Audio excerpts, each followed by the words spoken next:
नमस्कार दोस्तों, स्वागत है आपका news academy motivation YouTube channel पर।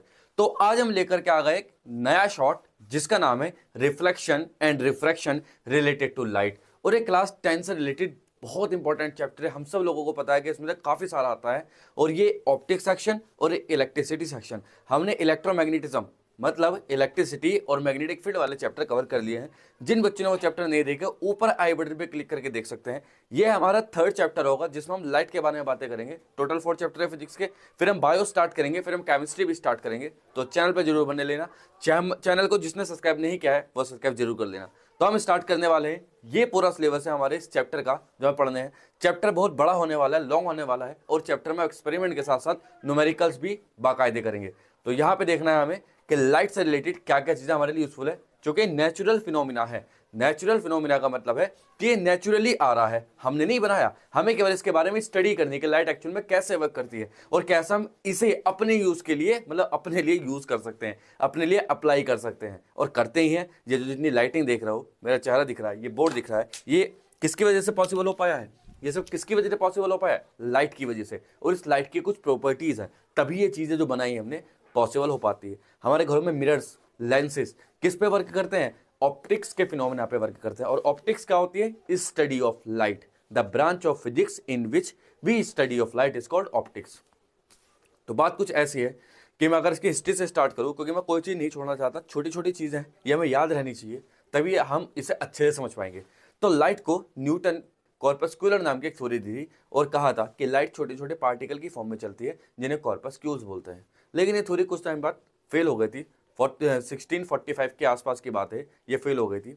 उसके बाद डेस्कार्ट नाम के साइंटिस्ट ने भी यही बताया था कि न्यूटन से पहले डेस्कार्ट ही हुए हैं, उन्होंने बताया था कि लाइट छोटे छोटे पार्टिकल की फॉर्म में चलती है। न्यूटन ने सपोर्ट किया, न्यूटन ने थ्योरी दी कॉर्पस्क्यूलर थ्योरी, लेकिन ये फेल हो गई थी थ्योरी को, कुछ चीज़ों को ये सेटिस्फाई नहीं कर पाई थी। अब उसी दौरान 1647 के आसपास हाइगेन नाम के साइंटिस्ट थे और हाइगेन सर ने बताया कि लाइट एक्चुअल में पार्टिकल नहीं है, लाइट तो वेव है जो वेव की फॉर्म में ट्रेवल करती है। और उसी के बेस पे इंटरफेरेंस और डायफ्रैक्शन फिनोमिना होते हैं। इंटरफेरेंस क्या है, डायफ्रैक्शन क्या है, ये सारी चीजें हम 12th में डिटेल में पढ़ेंगे। हम केवल छोटी छोटी चीजें बताएं कि किसने क्या दिया। तो न्यूटन ने बताया लाइट हैज रे, मतलब लाइट हैज अ रे नेचर। और हाइगेन सर ने बताया light is A wave nature, light has a wave nature. और हाइगेन को सपोर्ट करना है यंग और फ्रानहोफर, उन्होंने अपनी अपनी चीजें बताई।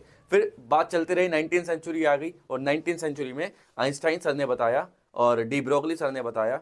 उन्होंने बताया कि लाइट एक्चुअल में ना तो पार्टिकल है ना ही वेव है, लाइट एक्चुअली दोनों है। लाइट का डुअल नेचर है, जिसे बोलते हैं डुअल नेचर ऑफ लाइट। और इन चैप्टर्स को हम 12th में ऐसे ही पढ़ेंगे, ray optics, wave optics, dual nature of light. हम 10th में केवल बेसिक चीजें पढ़ेंगे जिससे कि हमें आगे तक के लिए हमारा पाथ क्लियर हो जाए कि क्या पढ़ना है। तो ये थी लाइट की स्टोरी। अब बात करते हैं लाइट एक्चुअल में क्या चीज है, हमें क्या क्या पढ़ना है, लाइट एक्चुअल में क्या है। तो लाइट, अगर हम बात करें यहाँ पे लाइट, लाइट लाइट एक्चुअल में क्या है? Light is a energy. Light एक एनर्जी है जो सन से हमारी आंखों पे आती, पहले ऑब्जेक्ट पे आती है, ऑब्जेक्ट से हमारी आंखों पे आती है, हमें चीजें दिखाई देने लगती है। Light is a energy which is useful to see the surroundings और टू सी द ऑब्जेक्ट्स, है ना। तो हम कैसे डिफाइन कर सकते हैं इसे हम सिंपली लिख सकते हैं। अगर हम थोड़ा अच्छे से करने की कोशिश करें तो यहां पे हम लिखेंगे लाइट, एक्चुअल में लाइट LIGHT। लाइट क्या है? तो लाइट इज ए एनर्जी। ऊपर से स्टार्ट करते हैं, जब कुछ नहीं तो ऊपर से हम लिखना स्टार्ट करेंगे। Light LIGHT, light. लाइट क्या है? Light is a energy which is useful to see surroundings. Light is an light is an energy, light is an energy which is helpful to see the surroundings, to see the surroundings, है ना, to see the surroundings, to see the surroundings। ठीक है, ये light है। अब इस light के कुछ फिनोमिनास है जिन्हें हम पढ़ेंगे। Reflection of light, refraction of light. Reflection क्या है, रिफ्रैक्शन क्या है, ये बात कर लेते हैं। तो अगर हम बात करें number first, reflection of light, तो हमें इसके बारे में क्या क्या चीजें पढ़नी है basically. Reflection of light, reflection of light, reflection of light का मतलब क्या होता है? बाउंसिंग बैक ऑफ लाइट, है ना। जब लाइट किसी चीज से टकरा करके हमारी आंखों पर पड़ती है तो रिफ्लेक्शन होता है। और तुम्हें पता होगा कि रिफ्लेक्शन की वजह से ही हम हर एक चीज को आज देख पा रहे हैं। हम इस मोबाइल फोन को देख पा रहे हैं, हम अपने सराउंडिंग्स की सारी चीजें due to reflection and refraction, इन्हीं की वजह से देख पाना पॉसिबल है, वरना पॉसिबल ही नहीं हो पाता कभी।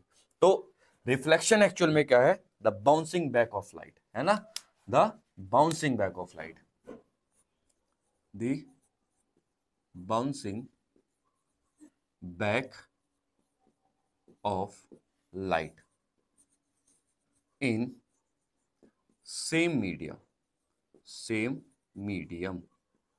ठीक, तो जैसे let's say this is a tree, एक पेड़ है, यहां पे और यहां पे सन है ना, ये निकल रहा है, और यहां पे हम खड़े हैं, है ना, ये इस तरह से। अब यहां पे कोई फ्रूट है, ये हमें देखना है, तो पहले सन रेज इस फ्रूट पे पड़ेंगे, उसके बाद हमारी आंखों पे पड़ेगा और हमें चीजें दिखाई देने लगेगी। That is called reflection of light. इसे बोलते हैं क्या? Reflection of light, reflection of light, यही रिफ्लेक्शन है। अब यहां पे जो लाइट की रे है इसे बोलते हैं इंसीडेंट रे। क्या बोलेंगे? इंसीडेंट रे। तो इसका नाम होगा इंसीडेंट रे, इंसीडेंट रे। और जो रिफ्लेक्ट होकर के इसका नाम होगा reflected ray. This will be called as, this will be known as reflected ray. And we have to draw a normal here. This is the normal, this incident angle, and this is called reflected angle. I is incident angle, R is a reflected angle. तो ये थी basic चीज law of reflection की। अब ये reflection हम कहाँ देखते हैं? यूजुअली मिरर्स में देखते हैं। हमारे घरों में जो प्लेन मिरर्स होता है, स्फेरिकल मिरर्स होते हैं, उसमें देखते हैं। स्फेरिकल मिरर्स क्या है? Spherical mirrors nothing but the concave and the convex mirror. हमने देखे होंगे जो कर्व शेप के होते हैं उन्हें स्फेरिकल मिरर्स कहते हैं। हम पहले प्लेन मिरर की बातें करेंगे थोड़ी थोड़ी, उसके बाद हम आगे बढ़ते चलेंगे स्फेरिकल मिरर्स की तरफ को, है ना। तो this is the reflection of light. अभी रिफ्लेक्शन फिनोमेना हम इजीली देख सकते हैं, जहां पे मिरर होगा वहां पे हम बड़ी आराम से रिफ्लेक्शन के फिनोमेना को फील कर सकते हैं बाकायदे। तो देखिए, अब ये हम एक्सपेरिमेंट करके दिखाते हैं लॉ ऑफ रिफ्लेक्शन, रिफ्लेक्शन कैसे होता है। तो हमारे पास ये मिरर है, साफ साफ दिख रहा होगा आप लोगों को, और एक लेजर लाइट, इसकी रे शायद दिख रही होगा नहीं। हमने यहाँ पे इसीलिए ये क्या लिया है? दो बत्ती ली है ना। देखो इसमें रे का पाथ इजिली हमें दिखाई देगा, क्योंकि पार्टिकल टकराएंगे इससे, तो हम इजिली देख सकते हैं कैसे रे जा रही है। तो हमने क्या काम किया है, अब यहाँ पे मिरर, ये लाइट यहाँ टकराएगी और देखो ये रिफ्लेक्शन ऑफ लाइट हमें साफ साफ दिख ही रहा होगा। एक्चुअली ये इंसिडेंट रे हो गई हमारी वाली, और ये कौन सी रे हो गई? Reflected ray. वो जो साइड में जा रही है that is called reflected ray, और this is called incident ray. देखो यहाँ, है ना, जहां पे धुआं जा रहा है मैं वहीं को ले जाने की कोशिश कर रहा हूँ, जिससे you can see visible effect, है ना। ये देखो, ये यहाँ से इस तरह से विजिबली हो रही है। तो that is called reflection of light. और जैसे जैसे हम एंगल को चेंज करेंगे, देखो रिफ्लेक्टेड रे भी चेंज हो जाएगी। इंसिडेंट रे को चेंज करने पे रिफ्लेक्टेड रे चेंज हो रही है, और देखो इस तरह से ब्रॉड भी हो रही है ना, दूर भी जा रही है, पास भी आ रही है। यही फिनोमिना कहलाता है लॉ ऑफ रिफ्लेक्शन। ठीक, अब इस लॉ ऑफ रिफ्लेक्शन की क्या खासियत है कि इंसिडेंट रे और रिफ्लेक्टेड रे और नॉर्मल तीनों एक ही प्लेन में होते हैं, और इंसिडेंट एंगल रिफ्लेक्टेड एंगल के बराबर होता है। That is the main phenomena, that is called reflection of light, है ना। लॉ ऑफ रिफ्लेक्शन की तो हम क्या कह सकते हैं? Law of reflection, law of reflection basically हमारे पास दो लॉ थे। नंबर फर्स्ट क्या होगा? नंबर पहला रो होगा incident ray, reflected ray and normal lies in same plane, है ना। ये सेम प्लेन में लाई करेंगे। मतलब जैसे कि यहाँ पे ये बनाया, this is the mirror, plane mirror, ये लाइट रे इंसिडेंट रे, और जितना एंगल पाई वहीं से रिफ्लेक्टेड रे, और ये आ जाएगा बीचों बीच क्या? नॉर्मल। ये incident ray, angle I, reflected angle R. पहला रो इंसिडेंट रे, रिफ्लेक्टेड है, normal lies in a same plane. Second क्या हो जाएगा? Incident angle must be equal to reflected angle, मतलब angle I is equal to angle R. So this is called law of reflection. अब इसी law के base पे हमारे पास image form की जाती है, हम इमेज को फॉर्म करना सीखते हैं। लेकिन कुछ क्वेश्चन करते हैं इसी बेस पे। जैसे मान लो क्वेश्चन है सिंपल, छोटा सा क्वेश्चन हमारे पास है और हमसे कहा question number first, find angle of reflection, reflected angle find करना है हमें फॉलोइंग क्वेश्चन। तो पहला क्वेश्चन ये हुआ, बिल्कुल बेसिक कॉन्सेप्ट, यहां से ये रे आई और ये एंगल दे रखा हमें 60 डिग्री और पाथ कंप्लीट करके एंगल ऑफ रिफ्लेक्शन बताना है। सेकंड, दिस फर्स्ट मिरर, ये पहला मिरर है और ये सेकंड मिरर, हमने दोनों को एक साथ ऐसे ही कर दिया है और लाइट रे यहाँ पे आकर के यहाँ टकरा रही है और यहाँ से नॉर्मल बना है और एंगल दे रखा है 30 डिग्री और हमें बोला, हमसे पूछा है इमर्जेंट एंगल बताओ। This is a part A और दिस इज पार्ट बी। ये क्वेश्चन है। एक क्वेश्चन और हमारे पास, this is 3 mirrors are given like this, ये 3 मिरर दे रखे हैं, प्लेन मिरर्स है ना, इस तरह से। और हमसे क्या पूछा है, यहीं पे हमसे पूछा है लाइट ऐसे आ रही है और ये कितने डिग्री पे आ रही है, 30 डिग्री पे आ रही है और हमसे पूछा इमर्जेंट एंगल बताइए, find out the emergent. Emergent मतलब बाहर निकलने वाला एंगल, वही कैलकुलेट करना है। तो अगर हम बात करें पहले क्वेश्चन में, तो we can clearly see that the light ray is approaching at 60 degree. क्या ये इंसिडेंट एंगल होगा? नहीं, गलती नहीं करनी। Incident angle is the angle between incident ray normal. क्या ये नॉर्मल के बीच में? नहीं, नॉर्मल हमें यहां से ड्रॉ करना पड़ेगा। That is normal is 90 degree, मतलब नॉर्मल का मतलब 90 डिग्री। अब ये पूरा 90 डिग्री है, 60 कितना बचा है? 30, तो देख 30 डिग्री हो जाएगा। अब अगर 30 पे आया तो 30 पे जाएगा कुछ इस तरह से, this will be the 30 degree. तो इंसिडेंट एंगल हुआ 30 degree and reflected angle also we can say 30 degree. So these are the angles for the first question. If we talk about the second question, this is given incident angle. We can clearly see that because this is the normal line. अगर ये normal line है तो बस जितने पाए उतने पे जाएगी, तो ये ऐसे जाएगी यहाँ पे, this will also become 30 degree. अब ये 30, तो हमें नॉर्मल ड्रॉ करना पड़ेगा यहाँ पे, because we need to calculate this angle also. अब ये दोनों ऊपर लाइन गई, इस आगे बढ़ाया, ये दोनों एक दूसरे को 90 पे ही कट करेगी। If they intersected 90 degree, this is 30 degree, so this will become 60 degree, क्योंकि ट्राइंगल के तीनों एंगल का समान 80 होगा। अब नीचे वाला 60 है तो 60 ये हुआ इंसिडेंट, इसके लिए नीचे वाले सिर्फ इसके लिए इंसिडेंट एंगल हुआ, तो 60 पाए तो 60 पे ही जाएगी। तो we can say emergent angle will be equal to 60 degree. ये क्वेश्चन होमवर्क है, आपको करके दिखाना है, कमेंट सेक्शन में बताना है what will be the answer of this question. ठीक है, ये आपको करके दिखाना है। तो ये था हमारा रिफ्लेक्शन ऑफ लाइट का पार्ट, रिफ्लेक्शन का पार्ट। अगर हम इमेज बनाने की कोशिश करें कि how we can form image, तो हमारे पास देखो मिरर है, सिंपली हम इसके अंदर ये मार्कर की इमेज बना करके देख रहे हैं, साफ साफ दिख रहा होगा तुम लोगों को, ये मार्कर की इमेज ऐसा बनाई। तो ये मार्कर तो रियल है ना, मिरर के अंदर बनने वाली इमेज वर्चुअल कहलाती है और सामने बनने वाली इमेज रियल कहलाती है। तो image are of two type, first one is virtual, second one is real. तो वर्चुअल इमेज क्या होगी? जो मिरर के अंदर बन रही है, और रियल इमेज क्या होगी? जो सामने होगी, जैसे कि किसी पोस्टर पर हम पिक्चर देख रहे हैं, तो that is called real image. तुम मुझे देख रहे हो, that is called real image. और तुम मुझे मिरर के अंदर देखो, तो मिरर के अंदर जो होगी वो मेरी वर्चुअल इमेज हो जाएगी। ओके, तो बात करें type of image, type of image, type of image. ये नोट्स के हिसाब से पढ़ा रहा हूं मैं, ध्यान रखना, वरना मैं ऐसे ही बोल सकता था डायरेक्टली और आप ऐसे सुनते रहते, लेकिन मजा नहीं आता जब तक नोट्स ना हो ना आप अपने पास और हम उसे बोर्ड के लिए प्रिपेयर करें, तो जबरदस्ती मजा आ जाता है। इसलिए नोट्स जरूर बनाना। जो वीडियो नहीं देखी, पिछली वीडियो भी देख सकते हो, मैंने आई बटन पे क्लिक करके दे दिया था लिंक, वरना डिस्क्रिप्शन में भी आपको लिंक मिल जाएगा और you can search the video और you can easily enjoy the video. बस बात वही है कि आपको नोट्स बनाने पड़ेंगे, साथ साथ नोट्स बनाओगे जितने परफेक्टली, उतना ही परफेक्ट तुम्हारा क्वेश्चन पेपर में लिखने का तरीका आएगा आप लोगों को।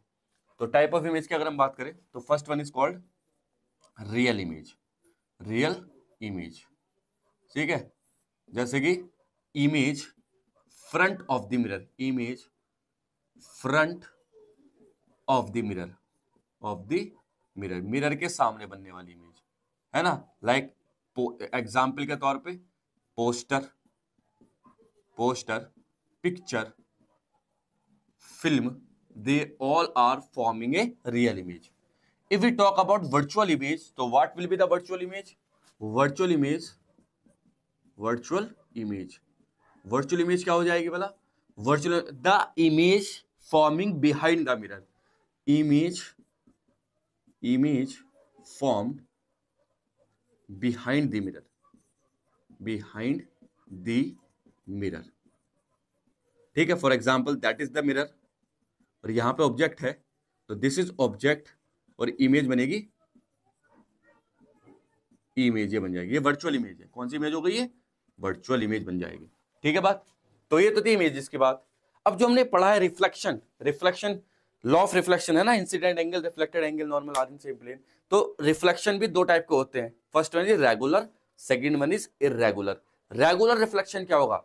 रेगुलर रिफ्लेक्शन वो रिफ्लेक्शन होगा जब incident angle reflected angle equal होंगे, और irregular reflection when incident angle is not equal to reflected angle, that is called irregular reflection. सो आपने कभी कभी देखा होगा कि जब हम मिरर देखते हैं तो हमारा चेहरा वैसे ही बनता है जैसा हमारा है, due to the regular reflection. लेकिन कुछ कुछ मिरर्स आते हैं जिन्हें मैजिक मिरर्स बोलते हैं, कि जब हम उसके अंदर को अपनी इमेज देखते हैं तो कहीं से हमारा मुंह मोटा हो जाता है, लंबा हो जाता है, पेट पतला हो जाता है, और पैर लंबे खिंच जाते हैं, हाथ पैर लंबे लंबे हो जाते हैं। आपने कभी देखा भी होगा, है ना? मिरर देखने में सेम ही लगता है, लेकिन एक्चुअल में उस पर जो रिफ्लेक्शन हो रहा है वो इरेगुलर रिफ्लेक्शन होता है।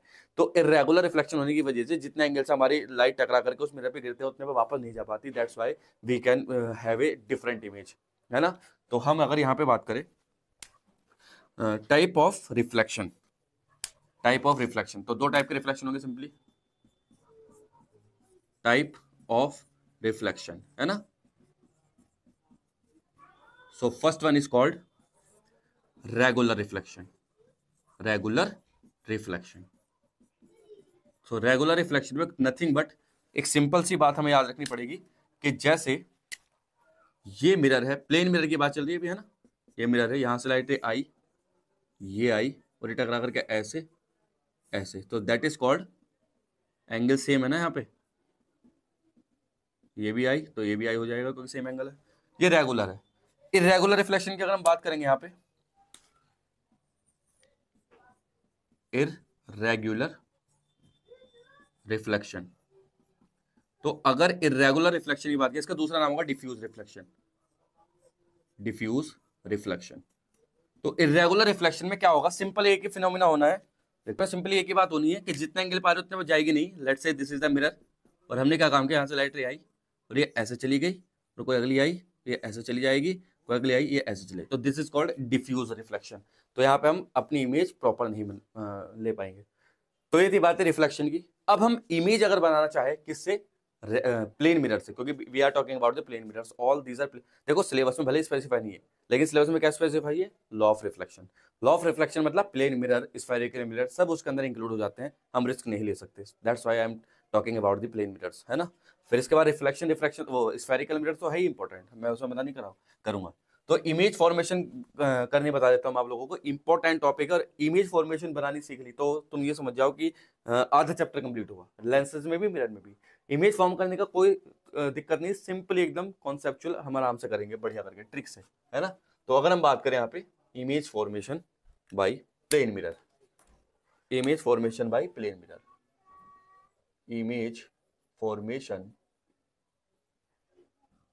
बाय प्लेन मिरर्स, ठीक है? तो पहला 4 पॉइंट ऑब्जेक्ट, 4 पॉइंट ऑब्जेक्ट, अगर एक पॉइंट ऑब्जेक्ट है तो उसकी इमेज कैसे बनेगी इनसाइड द प्लेन मिरर? तो उसके लिए भी have, let's say this is the mirror, this is the mirror, that is called plane mirror, और यहां पे हमने एक ऑब्जेक्ट रखी O at a distance u, ठीक है? अब इमेज बनाने का सिंपल तरीका याद रखेंगे, केवल दो लाइन, एक लाइन सीधी टकरा करके अंदर, दूसरी लाइन टेढ़ी, बस एक लाइन सीधी दूसरी लाइन टेढ़ी। देखो एक लाइन सीधी जाएगी और आगे को उतना ही बढ़ा दो, इतने यहाँ से, अगर ये टेढ़ी यहाँ जाएगी उसे पीछे को बढ़ा देंगे, यहाँ से यहाँ बन जाएगी इमेज, बस सिंपल। कैसे इमेज है? वर्चुअल इमेज है। कितनी दूरी पे बनेगी? प्लेन मिरर में जितनी दूरी पे ऑब्जेक्ट उतनी दूरी पे इमेज बनेगी, सिंपल। ये कैसे बन पाई है? पता होगा कि हमने क्या काम किया, पहली रे सीधी, आगे दूसरी टेढ़ी, ऊपर को एक्सटेंड कर दी। लेकिन अगर ऑब्जेक्ट के पास हाइट हो तो ऑब्जेक्ट, ऑब्जेक्ट विद हाइट,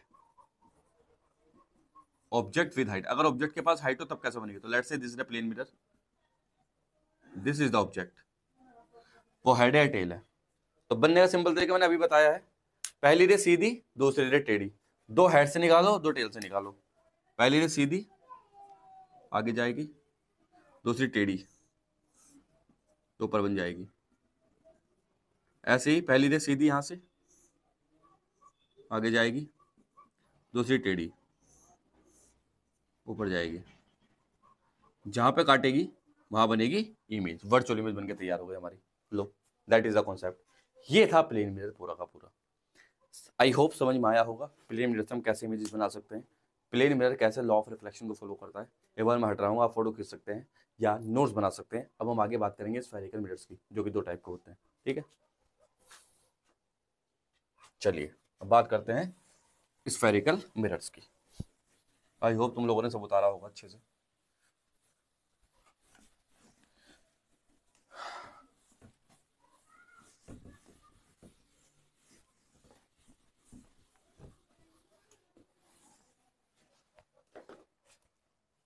बात कर लेते हैं अब हम किसकी बात कर लेते हैं, अब बात कर लेते हैं स्फेरिकल मिरर्स। क्या होते हैं, 2 टाइप के, कॉन्वेक्स कॉनकेव। स्फेयर का पार्ट है, that's why that these are called spherical mirrors, है ना। तो कैसे बात करेंगे, देखो यहाँ पे अगर हम बात करें spherical mirrors, spherical mirrors, so they are of 2 type. Number first, concave mirror, और नंबर सेकंड कॉन्वेक्स मिरर। ठीक है, अब बात करते हैं कॉन्केव मिरर क्या होगा, कॉन्वेक्स मिरर क्या होगा, इनकी टर्मिनोलॉजीज क्या क्या होती हैं। We will discuss everything about the mirrors, concave और convex both of the mirror.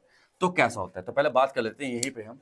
सबसे पहले हम हेडिंग लगाएंगे कॉन्केव मिरर, कॉन्केव मिरर्स, और यहां पे लगाते हैं कॉन्वेक्स मिरर। ठीक, कॉन्केव मिरर कैसा होगा, इट्स लुक लाइक, ये हुआ यहां पे, और बाहर इसके पॉलिश होता है, ये कॉन्केव मिरर कहलाता है। यहां पे कुछ पॉइंट्स है, इसका मिड पॉइंट पोल कहलाता है, दैट इज कॉल्ड पोल, ये पोल है। ठीक है, अब ये जो पोल है, अब एक लाइन जो इसके पोल से पास हो रही हो, सेंटर ऑफ कर्वेचर कहलाएगी, वो प्रिंसिपल एक्सिस कहलाएगा, लाइक दिस, ये कहलाती है principal axis, principal axis. The line passing through the pole is called principal axis. अब यहां से पोल से कुछ दूरी पर एक पॉइंट होता है जिसे बोलते हैं फोकस, और उससे उतनी दूरी पे इसे बोलते हैं सेंटर ऑफ कर्वेचर सी। तो जितनी दूरी पे फोकस होगा, मान लो एफ डिस्टेंस पर है और एफ ई डिस्टेंस पर सेंटर ऑफ कर्वेचर होगा, that is called, this is called total distance R, radius of curvature. ये कुछ टर्मिनोलॉजीज है, इसे बोलते हैं यहां से यहां तक की डिस्टेंस को, ये अपर्चर कहलाता है, मतलब diameter of the lens, that is called aperture. Aperture, हमारी आंखों में भी अपर्चर होता है, जो पपिल होता है ना, ये सिकुड़ता है, फैलता है ना। तो ये कुछ टर्मिनोलॉजीज है, इससे अब मैं लिखाऊंगा नहीं सारी चीजें, मैं केवल बता रहा हूं तुम्हें क्या कि F इज अ फोकस। जैसे कि हम बात करें यहाँ पे पोल, पोल क्या होगा, तो पोल की अगर हम बात करें mid point of mirror, mid point of mirror. ठीक, अगर हम बात करें प्रिंसिपल एक्सिस, प्रिंसिपल एक्सिस, तो इसे कैसे डिफाइन कर सकते हैं, the line passing through, line passing through pole, है ना। अगर बात करें focus, the point where all rays meet after reflection. अगर हम बात करें सेंटर ऑफ कर्वेचर की, क्या है ये, सेंटर ऑफ कर्वेचर, तो इसे क्या डिफाइन करेंगे, इसे करेंगे the centre of the mirror, centre of spherical mirror, spherical mirror मतलब ये जो स्फेरिकल मिरर पूरा ऐसे बनता है ना सर्कल, उसका सेंटर है, ये मिड पॉइंट है पोल, है ना। तो ये कुछ टर्म्स हैं जिन्हें हम याद कर सकते हैं। अपर्चर क्या होगा, डायमीटर ऑफ द मिरर, इसे कहते हैं अपर्चर। तो ये सारी सारी चीजें छोटी छोटी। अब यहाँ पे एक रिलेशन बनकर के आता है जिन्हें हम कहेंगे आर। देखो आर किस किस के इक्वल है, R is called radius of curvature, radius of curvature, curvature. अगर हम रेडियस ऑफ कर्वेचर की बात करें तो R इज इक्वल टू हो जाएगा 2F, ये रिलेशन है, या F इज इक्वल टू बन जाएगा R/2। लेकिन कॉनकेव मिरर के लिए माइनस होता है, इसलिए माइनस लगा देंगे। याद रखो, जब भी हम पोल से लेफ्ट को चलेंगे तो निगेटिव साइन लेंगे, और राइट को चलेंगे तो पॉजिटिव साइन लेंगे बस। बाकी टर्मिनोलॉजी, ये जो साइन कन्वेंशन है इनके भी अपना एक बहुत बड़ा सिग्निफिकेंस है। 12th क्लास में जाकर के सब चीजें बदल जाती हैं। मैं यहाँ पे तुम्हें बेसिक चीजें बता रहा है, इसलिए हमने सिंपली बता दिया। ठीक, अब यहीं पे अगर हम बात करें कॉन्वेक्स मिरर की, तो कॉन्वेक्स मिरर कैसा होगा? कॉन्वेक्स मिरर कुछ इस तरह का होता है, यहां से पॉलिश हो जाता है इसके अंदर, है ना। This is the polish of convex mirror.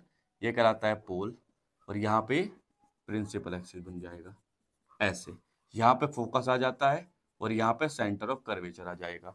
ठीक है, ये इसका पोल बन जाएगा, प्रिंसिपल एक्सिस बन जाता है। ये सारी चीजें वही की वही है।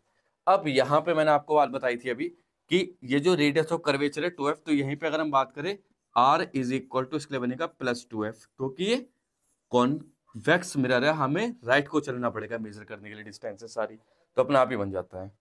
अब यहाँ पे एक चीज होती है जिसे बोलते हैं sign convention. Sign convention actual में क्या है? साइन कन्वेंशन ये चीज होती है, जब भी मिरर पे हम फॉर्मूला लगाएंगे, मिरर फॉर्मूला या कोई भी चीज, तो साइन कन्वेंशन हमें ये बताती है कि हमें डिस्टेंस कैसे लेना है, पॉजिटिव या निगेटिव। तो मैंने अभी बताया, एक चीज याद रखेंगे, पोल से अगर लेफ्ट को चलेंगे तो निगेटिव, और राइट को चलेंगे तो पॉजिटिव। इसे हम आगे पढ़ेंगे अभी। तो फिलहाल हमारे पास ये मिरर थे। अब इन मिरर से हम बनाते हैं क्या? इमेजेस बनाते हैं। इन मिरर से क्या बनाएंगे? इमेज। और इमेज बनाने के 8 टोटल यहाँ पे केस है।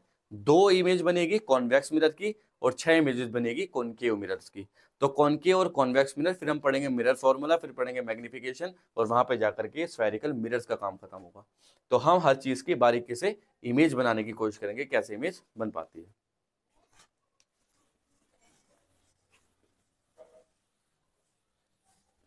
बात करते हैं इमेज फॉर्मेशन। सबसे पहले बात करेंगे image formation bye concave mirrors. ठीक, यहां पे है जैसे कि, है ना। तो अब हमें इसकी इमेज बनानी है। तो इमेज बनाने के सिंपल 6 केसेस है। 6 केस में पहला केस क्या लेंगे? जब ऑब्जेक्ट इन्फिनिटी पे रखी हो, सिंपल। दूसरा इमेज, अब इमेज बनाने के रूल है, देखो रूल मैं ऐसे ही बता रहा, रूल कितनी इंपॉर्टेंट नहीं है। रूल मैंने बताया, इमेज बनाने का सिंपल रूल रहता है, 3 रूल दे रखे होंगे बुक में, लेकिन मैं तुम्हें एक सिंपल रूल बताऊंगा जिससे तुम हर चीज की इमेज बनाओगे। पहली रे तुम्हें सीधे निकालनी है, टकरा के फोकस से लेकर के जानी है।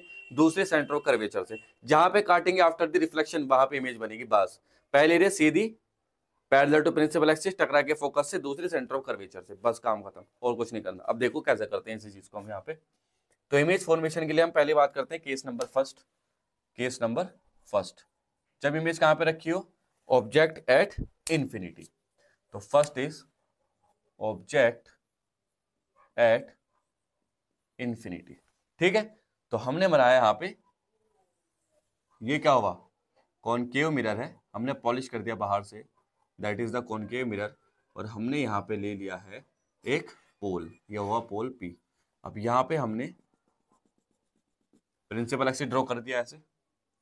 यहां पे लगाएंगे हम क्या? फोकस। यहां पे लगाएंगे क्या? Centre of curvature.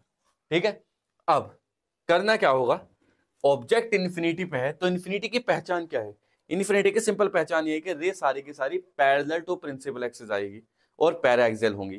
Parallel to principal axis का मतलब, और ईच मतलब एक दूसरे के पैरेलल आना जरूरी है।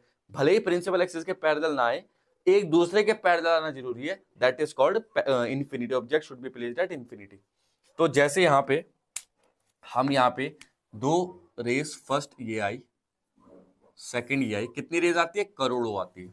हम केवल 2-2 पकड़ के चलेंगे, एक ये आई और एक यहां से ये आ जाती है। अब ये टकराएंगी कहां पे? मिरर पे, रिफ्लेक्शन होगा सिंपल। तो रिफ्लेक्शन के बाद ये कहां मिलती है? सारी की सारी फोकस पे, ऐसे ऐसे मिल जाएंगी फोकस पे। और ये फोकस पे क्या बनेगी? हमारी यहाँ पे इमेज बन के तैयार हो जाएगी। और यही इमेज क्या कहलाएगी? और रियल इमेज, क्योंकि देखो मिरर के सामने बन रही है। सो इमेज के अगर हम वो लिखे सिग्निफिकेंस, मतलब कि प्रॉपर्टीज, तो real and point image, point image. ठीक, पहला केस समझ में आया? आई होप समझ में आया होगा। सेकंड केस की बात करते हैं, केस 2। धीरे धीरे हम ऑब्जेक्ट को शिफ्ट करते चलेंगे। अब रखेंगे ऑब्जेक्ट को कहां? सेंटर ऑफ कर्वेचर से पीछे बियॉन्ड सी रखेंगे। जब ऑब्जेक्ट को बियॉन्ड सी रखेंगे तो फिर इमेज बनेगी। हम धीरे धीरे फिर ऑब्जेक्ट को सेंटर ऑफ कर्वेचर पे रखेंगे, फिर रखेंगे फोकस और सेंटर ऑफ कर्वेचर के बीच में, फिर रखेंगे फोकस पे, फिर पोल और फोकस के बीच में। इस प्रकार से 6 केस बनेंगे। और in all the cases we have to draw its ray diagram, also we have to find out the nature of the image and the nature of the magnification, है ना। चलिए, तो अगर हम यहाँ पे बात करें सिंपली, तो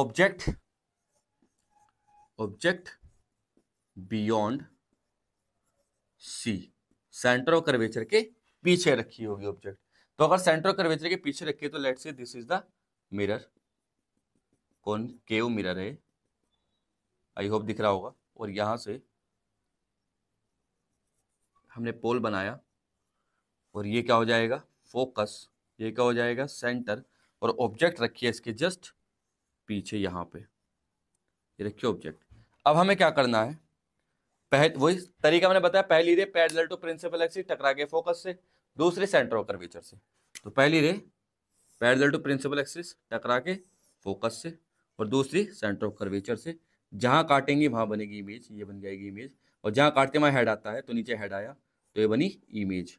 और इसी इमेज को क्या कहेंगे, रियल इमेज। ये कैसी इमेज है भला, रियल इमेज। तो उसके नेचर की बात करें तो रियल कैसी बनी, इनवर्टेड, और क्या बनेगी, छोटी बनी है तो डिमिनिश्ड। अच्छा, कभी कभी जब स्केल से बनाते हैं तो एग्जैक्ट नहीं फिगर आ पाता, या एग्जैक्ट रे नहीं बनती, तो कैसे मिलाएंगे। तो सिंपली हमें करने का होगा, पोल से 2 सेंटीमीटर का मार्जिन लेकर के चलेंगे। पोल से 2 सेंटीमीटर पे फोकस, 2 सेंटीमीटर पे सेंटर ऑफ कर्वेचर, उससे 1 सेंटीमीटर पीछे ऑब्जेक्ट रखेंगे और आराम से खींचेंगे, तो अपने आप ही सही जगह मिलेगी जहां हम चाहते हैं, है ना। चलिए, केस 3 की बात करते हैं। केस 3, केस 3 में क्या होगा, ऑब्जेक्ट कहां पे रखी होगी, object at C, object place at C, है ना। ऑब्जेक्ट सेंटर ऑफ कर्वेचर पे रखी है, object at C, centre of curvature. तो we have to draw a mirror, ये मिरर होगा हमारे यहाँ पे, है ना। कुछ इस तरह से बनाया हमने, और यहां से हमने वही प्रिंसिपल एक्सिस, पोल, ये हो जाएगा फोकस, और ये हो जाएगा सेंटर। और यहां पे रखेंगे हम क्या, अपनी ऑब्जेक्ट को। अब ऑब्जेक्ट जब है तो तरीका वही है, पहली ray parallel to principal axis टकरा के फोकस से, दूसरे सेंटर ऑफ कर्वेचर से। अब दुख की बात यह कि सेंटर ऑफ कर्वेचर पे ही ऑब्जेक्ट रखी है, तो इस केस के लिए हम थोड़ा डिफरेंट करेंगे, दूसरे रे को भी फोकस से निकाल देंगे, टकराएगी और टकरा करके जहां मिलेगी वहां पे बन जाएगी इमेज, कुछ इस तरह से। बस जहां पे काटा वहां इमेज बनी। अब इमेज के कुछ गुण है जो कि नेचर है। पहला, इन्वर्टेड बनेगी, इन्वर्टेड, उल्टी बन रही है। दूसरी, सेम साइज, सेम साइज। और थर्ड क्या हो जाएगा, सेम साइज, इन्वर्टेड और रियल, तो है ही रियल, है ना। इस तरह से हम आराम से कैलकुलेट, देखो सिंपल है, एरो जरूर लगाने, रिफ्लेक्शन रिफ्रैक्शन के बाद के एरो जरूर लगाने होते हैं हमें। तो ये है हमारे पास इमेज। थर्ड केस हमने पढ़ा। केस नंबर 4 की अगर हम बात करें, we talk about case 4, case 4, case 4। तो केस 4 में क्या होगा, ऑब्जेक्ट कहां पे रखी होगी, between F and C, object between C and F, centre focus के बीच में रखेंगे ऑब्जेक्ट को इस बार, है ना। देखते हैं इमेज कैसे बनती है। तो ये मिरर ले लिया हमने यहां पे, फिर से प्रिंसिपल एक्सिस, पोल हुआ यहां पे, फोकस यहां पे, सेंटर ऑब्जेक्ट रखेंगे यहां, कुछ इस तरह से, ठीक है। अब करना वही होगा जो मैंने बताया, पहली ray parallel to principal axis टकरा के फोकस से, और दूसरी सेंटर ऑफ कर्वेचर पे। देखो सेंटर ऑफ कर्वेचर पीछे ही था, हमने पीछे निकाल दी, जहां काटेंगे वहां क्या बनेगी, इमेज। ये बन जाएगी यहाँ पे हमारी इमेज, ऐसे। और यही इमेज क्या कहलाएगी, ये हो गई इमेज। और इस इमेज के कुछ नेचर है, प्रॉपर्टीज है, जैसे कि रियल तो है ही, रियल हो जाएगी, और क्या हो जाएगी, इन्वर्टेड हो जाएगी, इन्वर्टेड, और क्या है, बड़ी बन रही है तो मैग्नीफाइड हो जाएगी। सी से आगे वाली सारी छोटी होती है, सी से पीछे वाली सारी की सारी क्या हो जाएगी, बड़ी इमेजेस बन जाती है ना। तो ये मैग्निफिकेशन कहलाएगा। मैग्निफिकेशन मतलब बड़ी थोड़ी। तो केस 4 हमने पढ़े। हम बाकी 2 केस की बात और करेंगे। मैंने बताया टोटल 6 केस आर देयर। तो पहले में हमने ऑब्जेक्ट इन्फिनिटी पे रखा, थर्ड सेकंड में हमने ऑब्जेक्ट को सी पे रखा है, थर्ड में ऑब्जेक्ट किस पे रखी है, नहीं सेकंड में ऑब्जेक्ट बियॉन्ड सी रखा है, पीछे सी के। थर्ड में ऑब्जेक्ट सी के ऊपर रखा है। फोर्थ में ऑब्जेक्ट को रखा है सी और एफ के बीच में। सिंपल। अब हम बात करते हैं केस नंबर 5 की। तो केस नंबर 5 पे हम कहाँ पे रखेंगे ऑब्जेक्ट को, एट एफ रखेंगे, केस 5। तो अगर केस 5 की बात करें, object at F, object at F, focus पे रखा है ऑब्जेक्ट को। तो कुछ इस तरह से हमने ये रखा मिरर, और यहां से ये हुआ पोल, ये हुआ फोकस, ये हुआ सेंटर। ऑब्जेक्ट को हमने यहां पे रखा है ऐसे, है ना। तो अब क्या होगा, पहली ray parallel to principal axis, टकरा के फोकस, और दूसरी सेंटर ऑफ कर्वेचर, और ये दोनों पैरेलल जा रही हैं। तो पैरेलल होगी तो कहाँ बनेगी, एट इन्फिनिटी पे मिलेंगी, क्योंकि पैरेलल रेस कहाँ पे मिलती है, इन्फिनिटी पे मिलती है। जब ये इन्फिनिटी पे मिलेगी तो हाईली मैग्नीफाइड बन जाएगी, बस यही इसका केस है। इन्वर्टेड रियल हम कह नहीं सकते बिकॉज इन्फिनिटी पे बन रही है, हालांकि इन्वर्टेड हो या रियल हो, क्या मतलब इन्फिनिटी को दिखाई थोड़ी दे रही है। ठीक है, केस नंबर 6 की बात कर लेते हैं, last case which is very important case, case number 6। इस केस में कहां पे होगा, ऑब्जेक्ट को फोकस और पोल के बीच में रखेंगे, object between focus and pole. तो यहां पे हमने ये बनाया मिरर, प्रिंसिपल एक्सिस ये आ जाएगा यहाँ पे। ये मिरर को थोड़ा पास बना लेते हैं, तो अगर भी कॉनकेव के भी केस है, ये रहा मिरर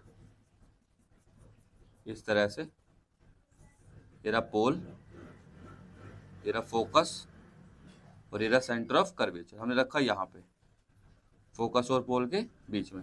तो आपको पता है पहली रे क्या होगा, पहली ray parallel to principal axis, टकरा के फोकस से, दूसरी सेंटर ऑफ कर्वेचर से, ये बना दो, यहाँ बना दो हमने सेंटर ऑफ कर्वेचर। लो क्या ये पीछे मिलेंगी, देखो डाइवर्ज हो रही है, डाइवर्जिंग रे कभी नहीं मिलती, डाइवर्जिंग रे तो डाइवर्ज हो रही है, तो डाइवर्ज लिख देंगे यहाँ। डाइवर्ज मतलब ये मिलती, तो कहाँ मिलेगी, जहाँ से आ रही होगी, तो इसका सोर्स ढूंढेंगे। डाइवर्जिंग रे का सोर्स कहाँ पे होगा, कहीं वहीं पे होगा जाकर के आगे की तरफ को।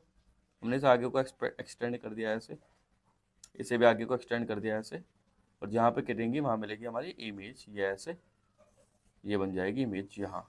तो यही एक ऐसा केस है जिसमें कैसी इमेज बनेगी, वर्चुअल इमेज बनेगी। पहली क्या बनेगी, वर्चुअल बनेगी, और आपको दिख रहा होगा इरेक्ट भी इसी में बन रही है, इरेक्ट बनेगी, और क्या बनेगी, मैग्नीफाइड बनेगी, मैग्नीफाइड बनेगी, है ना। तो दो ही केसेस में मैग्नीफाइड बन रही है, एक तो इस केस में, एक इस केस में, उस केस में, 3 में मैग्नीफाइड, 30 में डिमिनिश्ड बन रही है। तो ये थे हमारे case related to concave mirror, और हमने इनकी इमेज को फॉर्म करना सीखा, देखा कि कैसे इमेज फॉर्म होते हैं कॉनकेव के केस में। अगर हम कॉन्वेक्स मिरर की बात करें तो केवल 2 केसेस है, पहला केस तो वो इन्फिनिटी वाला, और दूसरा केस के कहीं भी प्रिंसिपल एक्सिस पे रख दो, बस हमेशा छोटी इमेज बनेगी। तो वहीं पे हम बात कर लेते हैं image formation bye concave, image formation by convex mirror, है ना। ज्यादा टाइम वेस्ट ना करते हुए एक ही बोर्ड पे सारी चीजें आ जाएगी। तो अगर इसके केस की बात करें, केस फर्स्ट, तो इसके केस में क्या है भला, ऑब्जेक्ट कहां पे हो, ऑब्जेक्ट एट इन्फिनिटी, ऑब्जेक्ट तो इन्फिनिटी पे होगी। तो कॉन्वेक्स मिरर तो कुछ ऐसा होता है, यहां पे पॉलिश हो जाएगा, है ना, और we have to draw a principal axis, this is focus, this is centre, और यहां पे कहीं से भी पैरेलल रेज आ रही होंगी, पैरेलल टू प्रिंसिपल एक्सिस मतलब तो ऐसे, ऐसे, यहां से, यहां से, ठीक है। टकरा के कहा मिलेंगी, फोकस पे। तो ये देखो पीछे जाएगी ऐसे, ये जाएगी ऐसे, ये जाएगी ऐसे, ये जाएगी ऐसे, तो आगे कहा मिलेगी, यहां,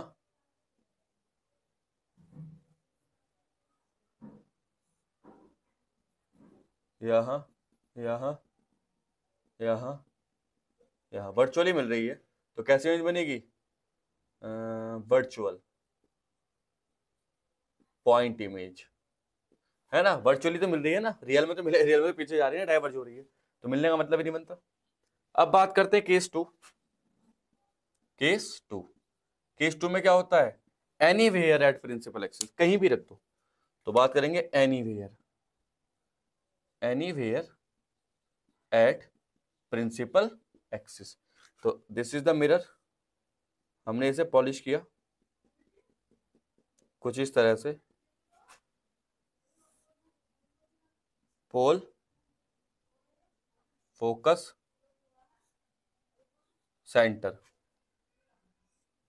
ये हमने यहां पे ऑब्जेक्ट रखी है। अब सिंपल तरीका वही पहले थे, पैरेलल टू प्रिंसिपल, टकरा के फोकस, ये फोकस ऊपर जाएगी ना, तो ऐसे तो यहाँ पे नीचे को मिला देंगे यहाँ फोकस। दूसरे सेंटर ऑफ कर्वेचर तो ऐसे,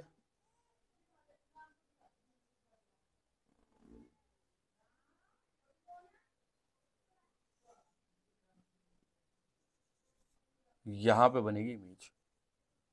देखो कैसी बन रही है, इरेक्ट बन रही है, वर्चुअल बन रही है, डिमिनिश्ड बन रही है।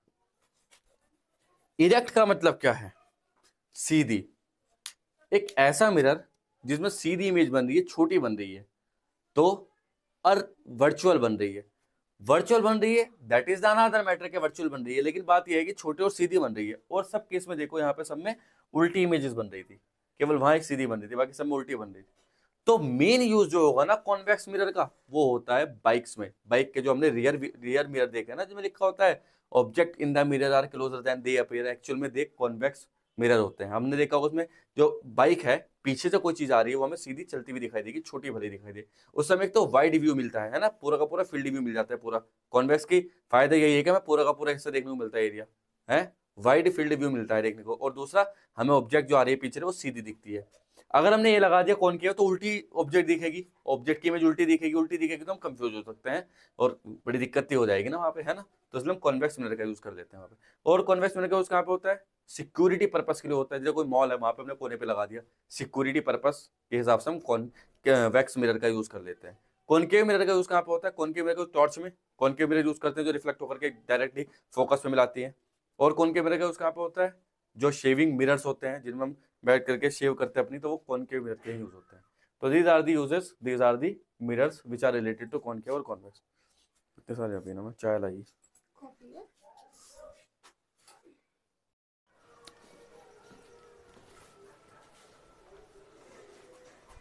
तो ये था। तो अब हम बात करते हैं रिफ्रैक्शन ऑफ लाइट के बारे में। रिफ्रैक्शन का मतलब क्या होता है, जैसे हमने रिफ्लेक्शन के बारे में बातें करी, ऐसे हम बात करेंगे रिफ्रैक्शन के बारे में। रिफ्रैक्शन रिफ्लेक्शन के तरह ही है, बस अंतर क्या होगा कि यहाँ लाइट एक मीडियम से दूसरे मीडियम में एंटर करेगी। In the reflection light enters from air to air, मतलब हम जब मिरर पे लाइट को स्ट्राइक करा रहे थे तो लाइट मिरर से टकरा करके एयर में वापस आ रही थी, एयर से गई एयर में वापस आई, तो वो तो था रिफ्लेक्शन। अब लाइट क्या होगा, एक मीडियम से दूसरे मीडियम में, जैसे एयर से वाटर में या एयर से ग्लास में एंटर करेगी, तो हम उसे कहेंगे रिफ्रैक्शन ऑफ लाइट। तो यहाँ पे मीडियम को दो पार्टों में डिवाइड किया गया है। जिस मीडियम के मॉलिक्यूल दूर दूर होते हैं that is called rare medium, और जिस मॉलिक्यूल पास पास होते हैं, जिस मीडियम के मॉलिक्यूल पास पास होते हैं that is called denser medium. और यहीं पे सारा खेल है लाइट का, और यहीं पे लाइट चीज़ें अलग हो जाती है। जैसे हमने कभी कभी देखा भी होगा कि जब हम किसी गिलास, जो खिड़की होती है गिलास वाले, उसके आर पार देखते हैं, टेढ़ा होकर के देखते हैं, तो हमें जो दूसरी तरफ खिड़की की चीज़ है वो अपनी एग्जैक्ट लोकेशन पे नहीं दिखाई देती, दिखाई देती है लेकिन एग्जैक्ट लोकेशन पे नहीं। क्यों? क्योंकि जब लाइट एक मीडियम से दूसरे मीडियम में एंटर करती है तो अपने पाथ को चेंज कर लेती है, और this phenomena is called refraction of light. इसी चीज़ को ध्यान से पढ़ेंगे और कुछ एक्सपेरिमेंट में करेंगे अच्छे अच्छे, जिससे हम इजीली समझ पाए कि रिफ्रैक्शन की एप्लीकेशन क्या है और रिफ्रैक्शन कितना यूजफुल है। यहाँ पर रिफ्रैक्शन के लिए हम यूज़ करेंगे लेंसेज का, उसमें हम यूज़ करते थे मिरर्स का। तो चलिए बात करते हैं refraction of light. Sir board में आए हुए हैं जिससे कि हमें समझ में आ जाए कि हमने कितना पढ़ा है ना, तो इसलिए मैंने रिफ्लेक्शन के ज़्यादा क्वेश्चन नहीं कराए। बात करते हैं रिफ्रैक्शन ऑफ लाइट। तो रिफ्रैक्शन एक्चुअल में क्या चीज़ होती है, refraction of light, refraction of light. तो रिफ्रैक्शन ऑफ लाइट का मतलब when light enters from one medium to another medium it deviated from its path, also it changes its speed is called refraction. मतलब कि जब light एक medium से दूसरे medium में एंटर करती है तो अपने पाथ को चेंज कर लेती है, एज वेल एज अपनी स्पीड तक को चेंज कर लेती है, इसे ही रिफ्रैक्शन कहते हैं। तो यहीं पे हम लिखेंगे बात सारी की सारी, when light enters, when light enters, when light enters, आप 1.5 के स्पीड में देख सकते हो, अगर आपको धीरे धीरे चलता हुआ लगेगा जब, enters from one medium to another medium, it deviated from its original path, from its original path, original path।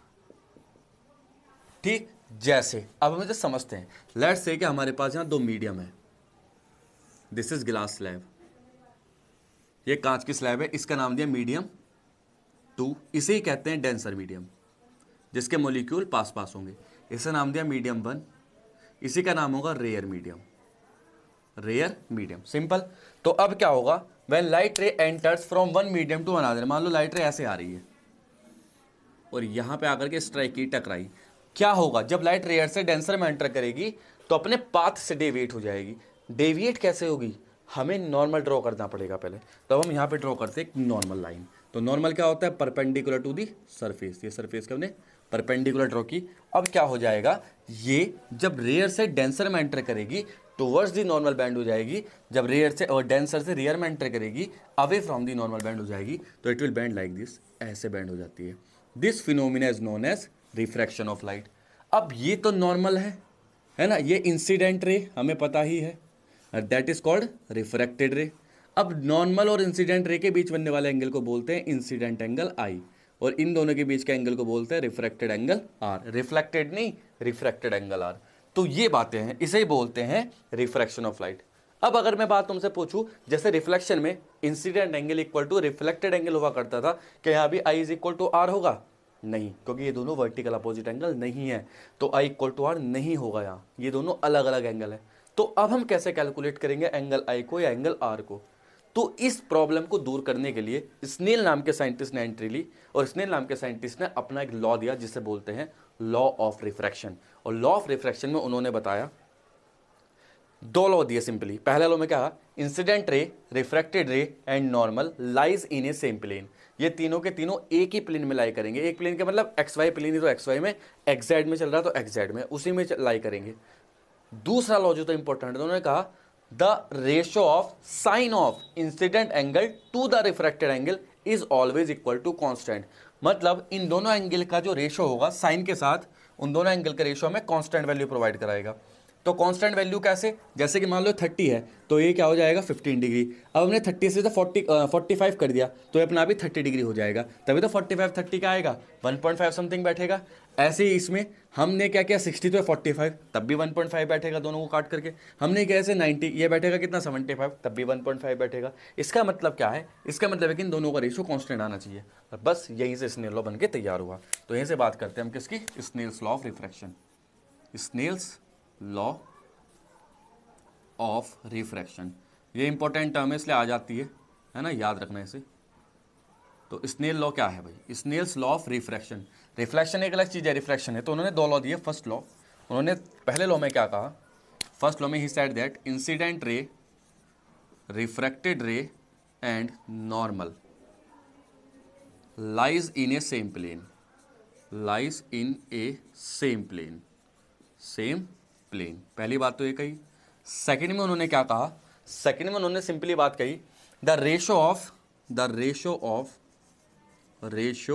Of sine of incident angle to the refracted angle is constant.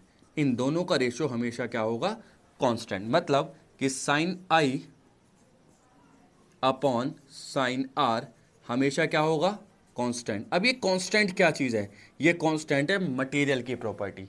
मतलब जिस मटेरियल के अंदर light enter कर रही है उसकी एक property जिससे वो मिलके मटेरियल बना है, और उसी कांस्टेंट का नाम पड़ा रिफ्रैक्टिव इंडेक्स, रिफ्रैक्टिव इंडेक्स। और इसी रिफ्रैक्टिव इंडेक्स को डिनोट करते हैं एन से। अब बहुत से बुक में म्यू से डिनोट करते हैं, लेकिन हम एन से डिनोट करेंगे। तो रिफ्रैक्टिव इंडेक्स एक्चुअल में क्या है? रिफ्रैक्टिव इंडेक्स किसी भी मटेरियल की वो प्रॉपर्टी है जिससे वो मटेरियल मिलकर के बना हुआ है। जैसे रजिस्टिविटी एक प्रॉपर्टी होती थी मटेरियल की, जिससे मिलकर वो मटेरियल बना है। रजिस्टिविटी को हम चेंज नहीं कर सकते थे, ऐसे रिफ्रैक्टिव इंडेक्स को चेंज नहीं कर सकते। हम केवल रिफ्रैक्टिव इंडेक्स के हेल्प से एंगल इंसिडेंट और रिफ्रैक्टेड एंगल को कैलकुलेट कर सकते हैं या चेंज कर सकते हैं। We can not change the refractive index because refractive index से ही तो मतलब प्रॉपर्टी है मटेरियल की जिससे वो मटेरियल मिलकर बनाए। जैसे कांच के रिफ्रैक्टिव इंडेक्स अपनी एक अलग वैल्यू रखता है, उसे हम चेंज नहीं कर सकते। वाटर का रिफ्रैक्टिव इंडेक्स अपनी एक अलग वैल्यू है। एयर का रिफ्रैक्टिव इंडेक्स अपनी एक अलग वैल्यू है। तो कांच के रिफ्रैक्टिव इंडेक्स की वैल्यू कितनी होती है? 3/2, और वाटर की 4/3, एयर की 1 से छोटा रिफ्रैक्टिव इंडेक्स कभी नहीं होता। हमेशा रिफ्रैक्टिव इंडेक्स 1 के इक्वल या 1 से बड़ा होगा। एयर का 1 होता है, इसलिए लाइट डेविएट नहीं होती है। तो डेविएशन हुआ, ठीक है। अब इसे ही रिफ्रैक्टिव इंडेक्स कहते हैं, इसे एन से डिनोट कर देते हैं हम। अगर हम इसके एक्चुअल पाथ के एंगल ऑफ डेविएशन कैलकुलेट करना चाहें तो एंगल ऑफ डेविएशन में क्या देखेंगे? एंगल ऑफ डेविएशन यहाँ से एक चीज़ आ जाती है, angle of deviation. Angle of deviation क्या हो जाएगा यहाँ पे? एक्चुअल में अपने जो लाइट रे अपने पास से डेविएट हो गई ना, कितनी डेविएट हुई चेक करते हैं। तो देखो, अगर ये ऐसे चल रही तो एक्चुअल पाथ इसका ये तो होता सीधा, ऐसे जा रही होती लाइट रे, है ना, लेकिन मुड़ के इधर को, तो ये एंगल जो एंगल ऑफ डेविएशन इसे बोलते हैं डेल्टा। और अगर डेल्टा कैलकुलेट करना है तो देखो दोनों वर्टिकल अपोजिट एंगल हो जाएंगे।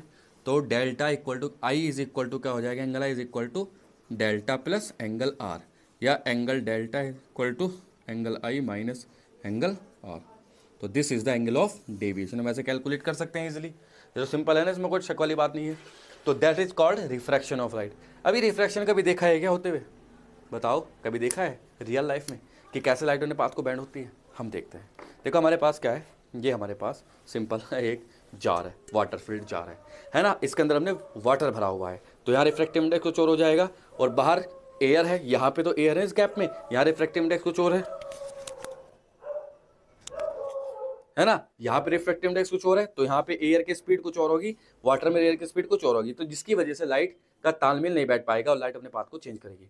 तो जैसा हमारे पास देखो यहाँ पे है, हम इसे ध्यान से देखो, लाइन नहीं दिख रही अभी हमें बट इसकी, तो अगर हम इसकी लाइन को ऑब्जर्व करने की कोशिश करेंगे तो हम बड़े सिंपली ऐसे कर सकते हैं, है ना। हम यहाँ पे फिर से धूपबत्ती को जलाएंगे अपनी, जो हमने कल जलाई थी।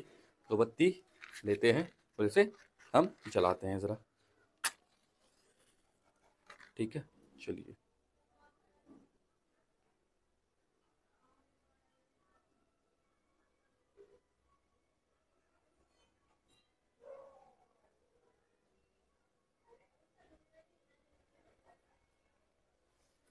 अब देखिए ये हुआ। अब इसका पाथ लाइट का आपको विजिबल हो रहा होगा, देखो यहाँ से, है ना।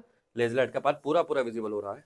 अब लाइट क्योंकि एयर है, देखो सब जगह, तो हमें एयर में कुछ नहीं दिख रहा, केवल सीधी लाइन जाती हुई दिख रही होगी। हम लाइट को थोड़ा ऑफ करते हैं थोड़ी देर के लिए। अब देखिए यहाँ पे लाइट का पाथ आप लोगों को क्लियरली दिख रहा होगा, देखो ये लेजर लाइट का पाथ दिख रहा होगा आप लोगों को साफ साफ। इस टाइम देखो सब कुछ एयर में है, तो लाइट स्ट्रेट लाइन में चल रही है ना, कोई डेविएशन नहीं हो रहा लाइट का। अब हमने क्या काम किया, मैंने बताया जार उठाया हमने अपना, ये वाटर फील्ड जार है, देखो यहाँ पे लाइट को देखते हैं कि कैसे बैंड होती है। देखो हमने इसे एंटर कराएंगे यहाँ पानी में और हम देखेंगे, देखो ये किस तरह से देखो बैंड हो रही है वाटर के अंदर।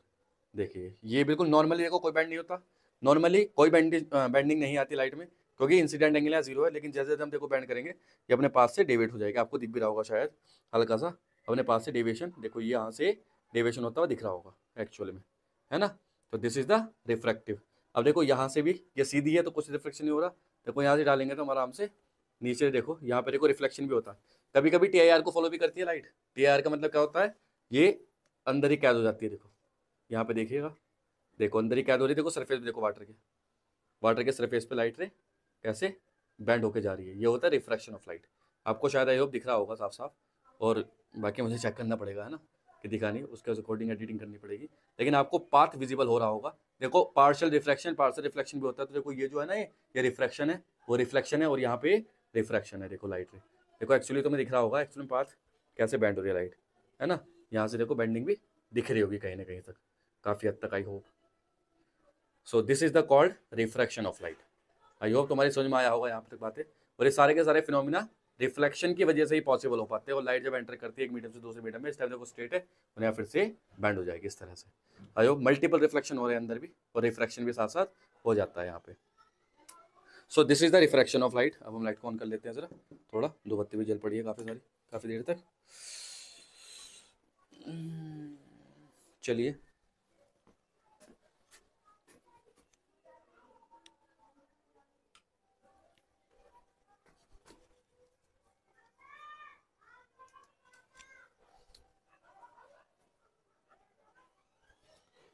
यही है refraction of light. I hope समझ में आया होगा अच्छे से, है ना, क्योंकि अकेले में सब कुछ देखना पड़ता है भाई।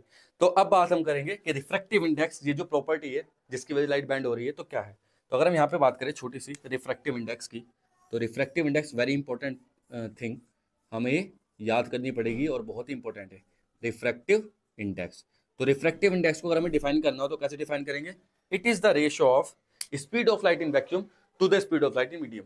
लाइट कैपेसिटी वैक्यूम में कितनी है, लाइट की स्पीड मीडियम में कितनी है, उन दोनों का रेशियो को ही हम क्या बोलते हैं, रिफ्रैक्टिव इंडेक्स कह देते हैं। तो यहीं पे हम बात करेंगे कि ratio of speed of light in vacuum, speed of light in vacuum, बताओ कितनी होती है लाइट की स्पीड वैक्यूम में, 3 lakh kilometre per second. Vacuum C कहते हैं इसे, to the speed of light in medium. ठीक है, तो कुल मिलाकर से बी से डी नोट करेंगे तो फुल्ली हो जाएगी n is equal to C upon V. C की वैल्यू 3 इंटू 10⁸ अपॉन वी। ये रिफ्रैक्टिव इंडेक्स का फॉर्मूला बन जाता है हमारा। और हमें ये पता होना चाहिए कि रिफ्रैक्टिव इंडेक्स क्या है, कैसे कैलकुलेट करते हैं। ये कहलाता है एब्सोल्यूट रिफ्रैक्टिव इंडेक्स। एब्सोल्यूट का मतलब किसी के रिलेटिव में नहीं है। जैसे मैंने कहा कांच का refractive index with respect to air नहीं कहा, केवल कहा कांच का, या केवल कहा एयर का, या केवल कहा वाटर का। तो the magnitude of an individual material of the refractive index is called absolute refractive index। तो individual value of the material, है ना। तो ये थी। अब हम बात करें रिलेटिव रिफ्रैक्टिव इंडेक्स की। तो रिलेटिव रिफ्रैक्टिव इंडेक्स क्या होता है, यहीं पे बात करते हैं रिलेटिव रिफ्रैक्टिव इंडेक्स। तो रिलेटिव रिफ्रैक्टिव इंडेक्स का मतलब होता है the refractive index of one medium with respect to another medium, that is called relative refractive index. अब मैंने एक बात बताई थी, लाइट की स्पीड कितनी होती है पता है, 3 lakh kilometre per second. Vacuum में light 3 lakh kilometre per second की स्पीड से चलती है, मतलब एक सेकंड में 3 लाख किलोमीटर। हमारी अर्थ से सन 15 करोड़ किलोमीटर दूर है, और वहां से लाइट को आने में केवल 8 मिनट 20 सेकंड ही लगते हैं। लाइट की स्पीड इतनी फास्ट है कि 15 करोड़ किलोमीटर को केवल और केवल 8 मिनट में तय कर पाती है लाइट।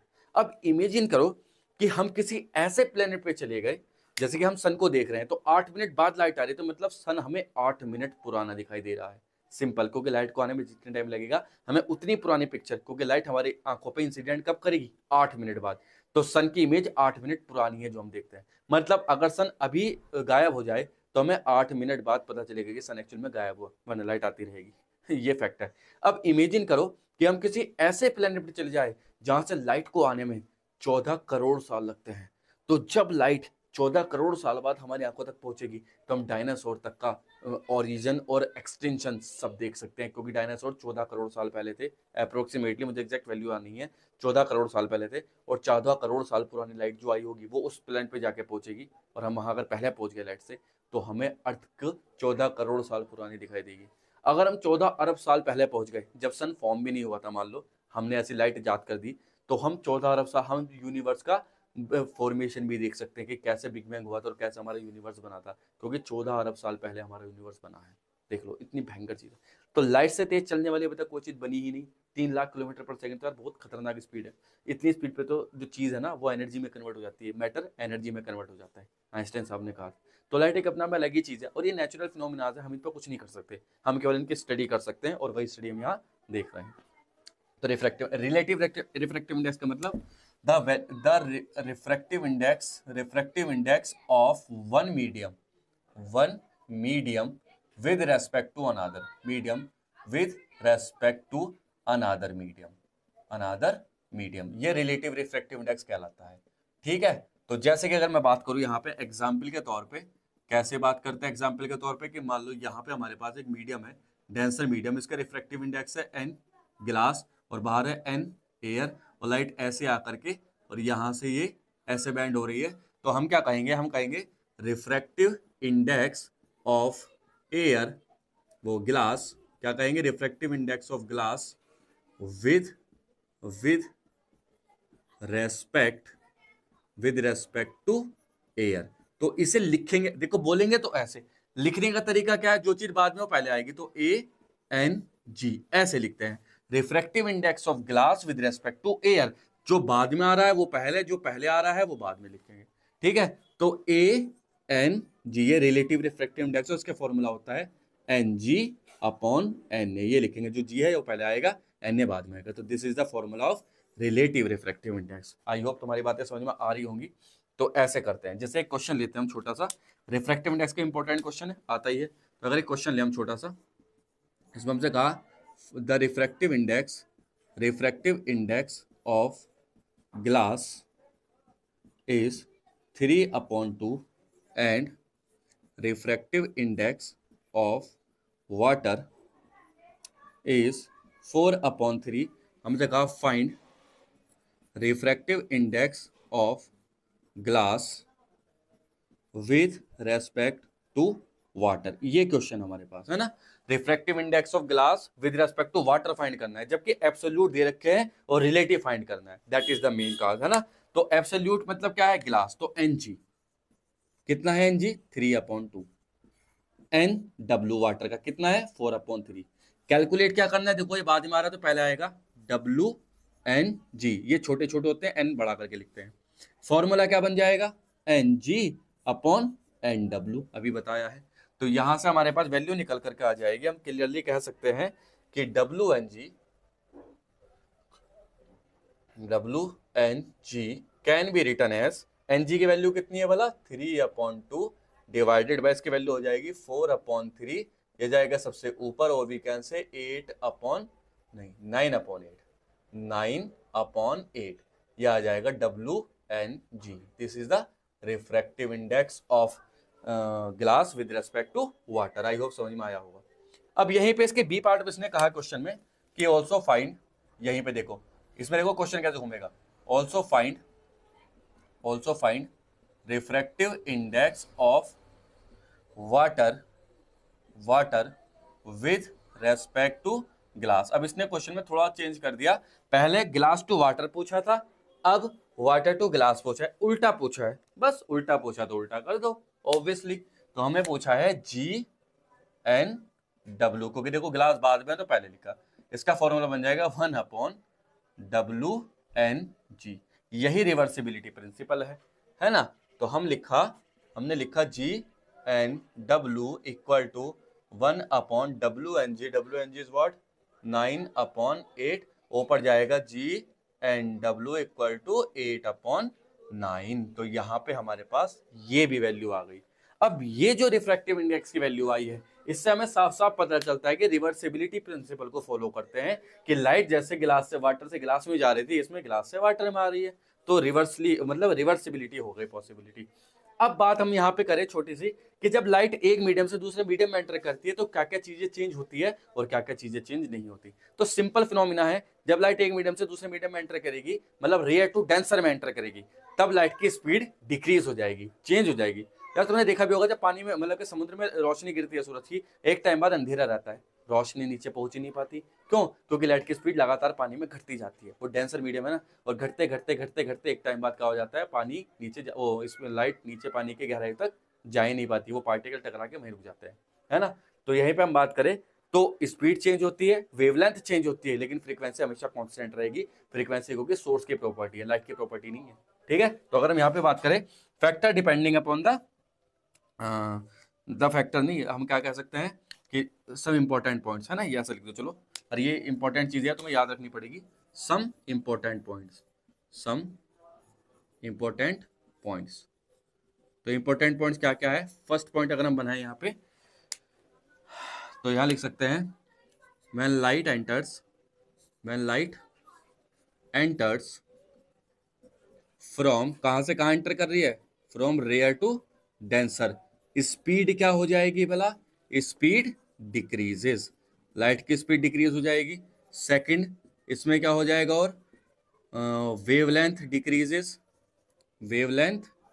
डिक्रीजेस, बट फ्रीक्वेंसी जो होगी, फ्रीक्वेंसी क्या रहेगी थर्ड पार्ट में, frequency will not change, frequency unaltered या not change, unaltered slash not change.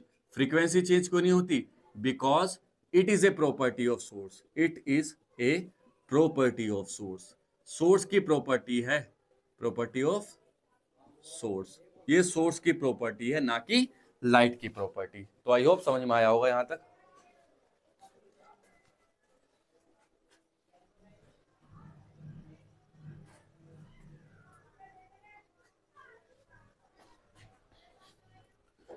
तो ये हमारे पास सोर्स की प्रॉपर्टी, आई होप समझ में आया होगा यहाँ तक। तो अब हमने यहाँ देखे, तो जैसे एक क्वेश्चन और कर देते हैं हम छोटा सा। क्वेश्चन नंबर 2 हमसे कहा, उसमें कहा the speed of light, the speed of light in air is 3 × 10⁸ metre per second, है ना। If it enters in a glass having refractive index 3/2, then find, क्या फाइंड करना है? Number first, speed in glass, speed in glass. Number 2, frequency of light. और third find करना है wavelength of light. अगर पहली वेवलेंथ दे रखी है 4000 एंगस्ट्रॉम, है ना, बिफोर एंटर 4000 दे रखी है, एंटर करने के बाद बतानी है। तो ये क्वेश्चन भी आसान ही है, हम इसे इजीली कर सकते हैं।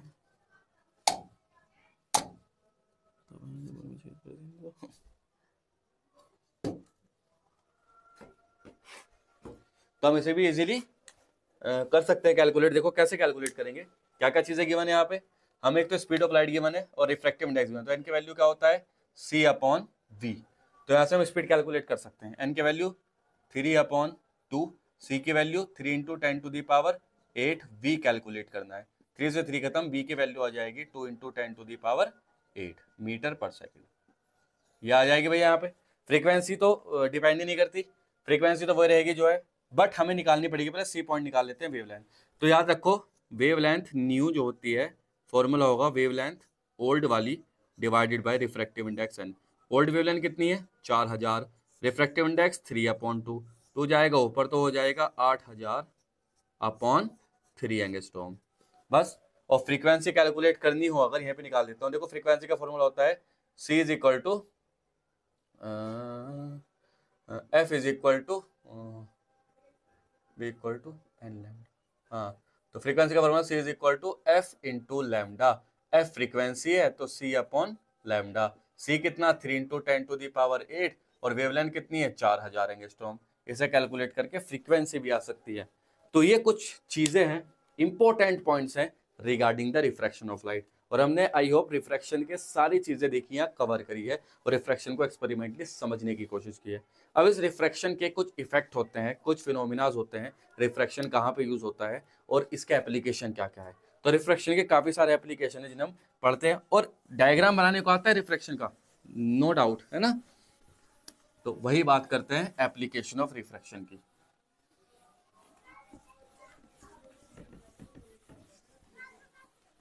Application of refraction of light.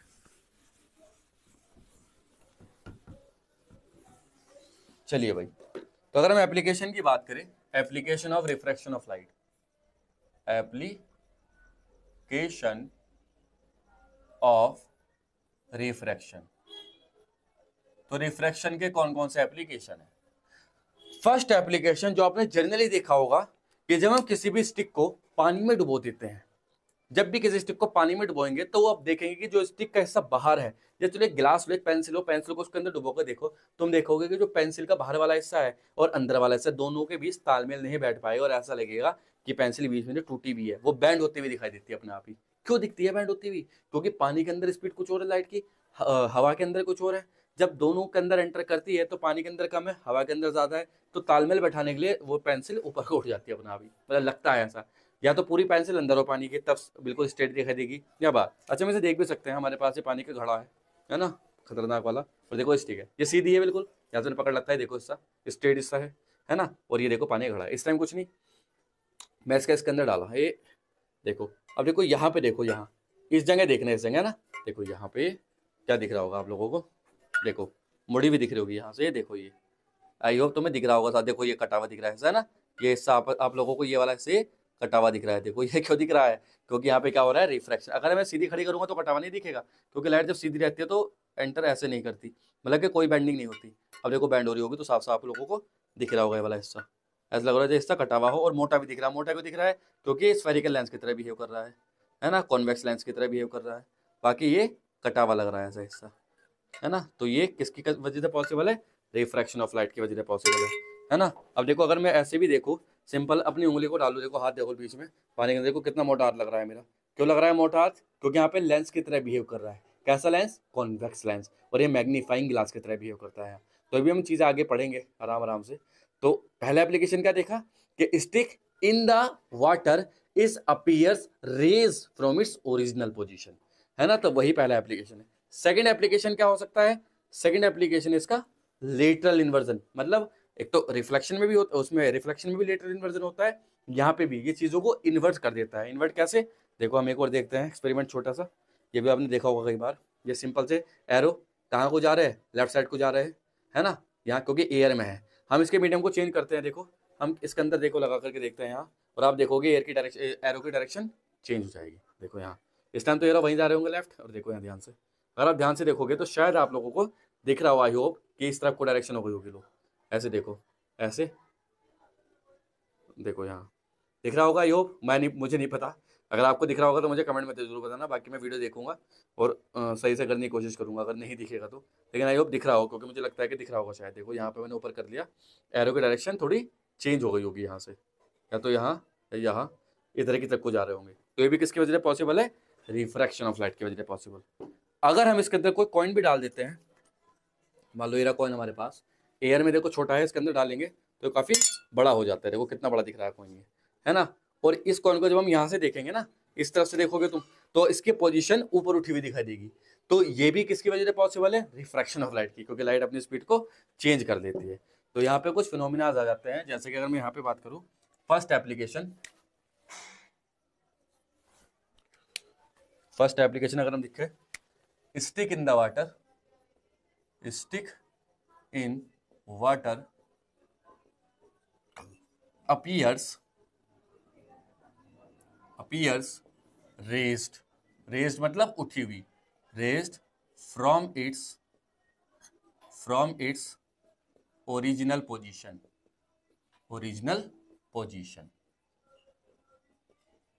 जैसे कि, जैसे मतलब ये रहा भैया, ये यहाँ पे है ना, ये बीकर हुआ हमारे पास, और यहाँ पे हमने इसमें वाटर फिल किया है,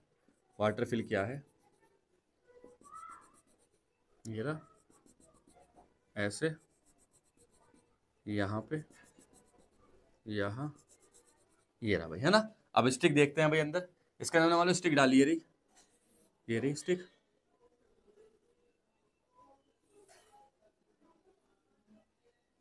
स्टिक तो सीधी है, हम इसे यहां से देख रहे हैं, जब हम इसे यहां से देखेंगे तो बड़ी सीधी सी बात है कि जब लाइट रे यहां से चलेगी, है ना, यहां से आएगी ये ऐसे, तो यहां जाएगी, अब नॉर्मल है, नॉर्मल ड्रॉ करना पड़ेगा, और away from the normal bend हो जाएगी कुछ इस तरह से, देखो अवे फ्रॉम दी नॉर्मल, ऐसे ही यहां से जाएगी, और अवे फ्रॉम दी नॉर्मल एक और ले लो यहां से, देखो ये यहां ले लेते हैं, चलो अच्छा ऐसे नहीं करते, यहाँ पे देखो, यहाँ पे हमारी आंख, ये आई यहाँ पे है ना, तो अब ये हमारी आंखों में गई, हमारी आंखों को कैसा देखना पसंद है, सीधा, तो यहाँ से लाइट सीधी निकलेगी बिल्कुल ऐसे, और जहाँ पे काटेगी ऐसे यहाँ से गई, और यहाँ पे हमें स्टिक अपनी एक्चुअल पोजीशन में यहाँ पे उठी हुई दिखाई देगी कुछ इस तरह से, ये रही। तो ये स्टिक की पोजीशन हमें दिखाई देगी, ये किसकी वजह से पॉसिबल है, रिफ्रैक्शन ऑफ लाइट की वजह से पॉसिबल है, साफ साफ दिख रहा होगा आपको।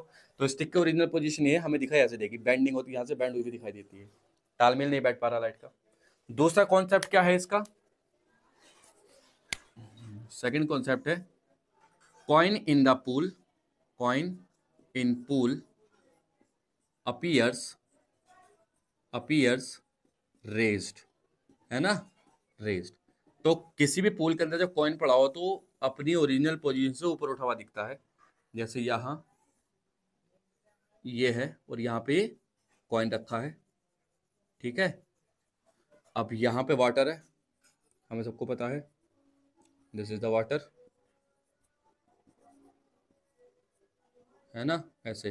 तो पहली रे तो सीधी जाएगी इस तरह से, दूसरी जब टेढ़ी जाएगी ऐसे, और ये डेंसर से लेयर भी निकलेगी तो हमें नॉर्मल ड्रॉ करना पड़ेगा, और अवे फ्रॉम नॉर्मल ऐसे हो जाएगी। और हमारी आँख यहाँ पे है, तो ये वापस अपने पाथ को रिट्रेस करेगी, तो कुछ इस तरह से रिट्रेस करेगी, है ना, और हमें कॉइन यहाँ पे दिखाई देगा अपनी अपरेंट पोजीशन पे। तो this is the real depth, this is the apparent depth. तो ये कुछ कॉन्सेप्ट है रिफ्रैक्टिव इंडेक्स के, जिसकी वजह रिफ्रैक्शन के, जिसकी वजह से हम ये चीजें एक्चुअल देख पाते हैं।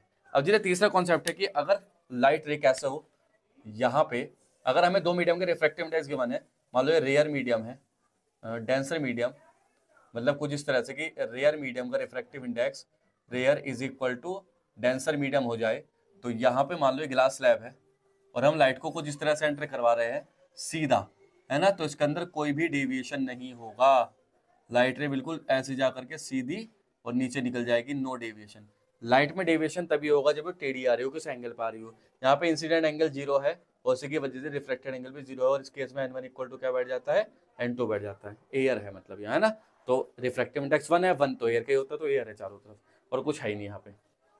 तो this are the application for the refraction of light. Important topic था, समझ में आया होगा। जो अब हम बात करते हैं लेंसेज की, लेंसेज कैसे वर्क करते हैं और कितने टाइप के लेंस होते हैं जो हमें यहाँ पे पढ़ते हैं। तो लेंस बेसिकली 2 टाइप के होते हैं, वैसे तो 6 टाइप के होते हैं जो 12th क्लास में पढ़ेंगे। यहाँ पे हम केवल 2 टाइप के लेंस पढ़ेंगे, कॉन्वेक्स लेंस और कॉनकेव लेंस। तो बात करते हैं कॉन्वेक्स और कॉनकेव लेंसेज की, कि क्या एक्चुअल में ये होते हैं और हम कैसे इन्हें स्टडी करते हैं, है ना। तो बात करते हैं स्फेरिकल लेंसेज। उस चैप्टर में हमने पढ़ा था स्फेरिकल सरफेसेस, इस चैप्टर में पढ़ रहे हैं हम मतलब उस टॉपिक में स्फेरिकल सरफेसेस, क्योंकि रिफ्लेक्शन हो रहा था, और यहाँ पे स्फेरिकल लेंसेज पढ़ेंगे, वहां पे स्फेरिकल मिरर या स्फेरिकल लेंसेज पढ़ते हैं, है ना। तो स्फेरिकल लेंसेज की बात करते हैं। स्फेरिकल लेंस तो 2 टाइप के होते हैं, they are of 2 type, they are of 2 type, है ना। फर्स्ट क्या हो जाता है, कॉन्वेक्स लेंस, है ना, कॉन्वेक्स लेंस। और सेकंड क्या हो जाता है बोला, कॉनकेव लेंस। तो इनकी कुछ टर्मिनोलॉजीज है, वो पढ़ते हैं और काम खत्म। तो देखो जैसा हमारे पास ये बीच में से मोटा, किनारों पे से पतला, the lens which is thicker at the mid and thinner at the corner is called convex lens. और ये इसका क्या हो जाता है, ऑप्टिकल लाइन हो जाती है यहाँ से यहाँ तक की, और ये होता है ऑप्टिकल सेंटर, ओ कहलाता है। अब हमने एक प्रिंसिपल एक्सिस को ड्रॉ किया यहाँ से यहाँ तक, ये प्रिंसिपल एक्सिस है, जो लाइन ऑप्टिकल सेंटर को पास करती है प्रिंसिपल एक्सिस कहलाती है। अब यहाँ पे सरफेस नंबर 1 मान लो, सरफेस नंबर 2 मान लो, तो यहाँ पे इसका फोकस होगा सरफेस का, इसे क्या लेंगे F2, और यहाँ पे सेंटर होगा C2, क्योंकि ऐसे बनेगा ये, है ना। और यहाँ पे बैठेगा इसका फोकस F1 और यहाँ पे बैठेगा C1। इसी फोकस का नाम है प्रिंसिपल फोकस, प्रिंसिपल फोकस या फर्स्ट फोकस भी बोलते हैं, मतलब जहाँ पे सारी रेस मीट करेगी उसे प्रिंसिपल फोकस कहते हैं। इसका नाम क्या होता है, ऑप्टिकल सेंटर, ऑप्टिकल सेंटर, है ना। ये बीचों बीच का सेंटर, ये होते हैं इसके पोल्स, ये P1 कह दो, इस पोल को कह दो P2 कह दो। रिफ्रैक्टिव इंडेक्स जिसका N है, क्योंकि गिलास का बना हुआ है, छोटे छोटे प्रिज्म से मिलकर बनते हैं। अगर मैं छोटे छोटे प्रिज्म एक कंसीडर करूँ यहाँ पे, तो एक लेंस बनाते हैं, तो that is called convex lens. अगर हम कॉनकेव, ये कौन सा लेंस है भाई, कॉन्वेक्स लेंस, कॉन्वेक्स लेंस। अगर हम बात करें यहीं पे कॉनकेव लेंस की, कॉनकेव लेंस, तो कॉनकेव लेंस कैसा होगा देखने में, बिल्कुल अलग, किनारों पे से थिक और सेंटर पे से थिन। तो कुछ इस तरह की शेप आती है उसकी, है ना। ये हम कौन सा व्यू देख रहे हैं, क्या लेंस ऐसा होता है, वैसे तो गोल ही होगा ना, सर्कल शेप का होगा, लेकिन हम जैसे सर्कल है, ये सर्कल है, अब मैं ऐसे ऐसे घुमा दूं तब तुम्हें दिखाई देगा थिक और थिन, है ना। तो यहाँ पे हम प्रिंसिपल एक्सिस ड्रॉ करेंगे ऐसे ही बिल्कुल, this is the optical centre O, और ये लाइन है ऑप्टिकल लाइन, है ना। और यहाँ पे इसका सेंटर हो जाए F1 और ये C1 और ये F2 और ये हो जाएगा C2, और यहाँ पे ये वाला फोकस कहलाएगा फर्स्ट फोकस, फर्स्ट फोकस या ऐसे ही बोलते हैं प्रिंसिपल फोकस, जैसे वो प्रिंसिपल फोकस था। कॉन्वेक्स कॉनकेव दोनों ही लेंसेज में फोकस, सेंटर ऑफ कर्वेचर, इनकी पोजीशंस अलग अलग हो जाती है।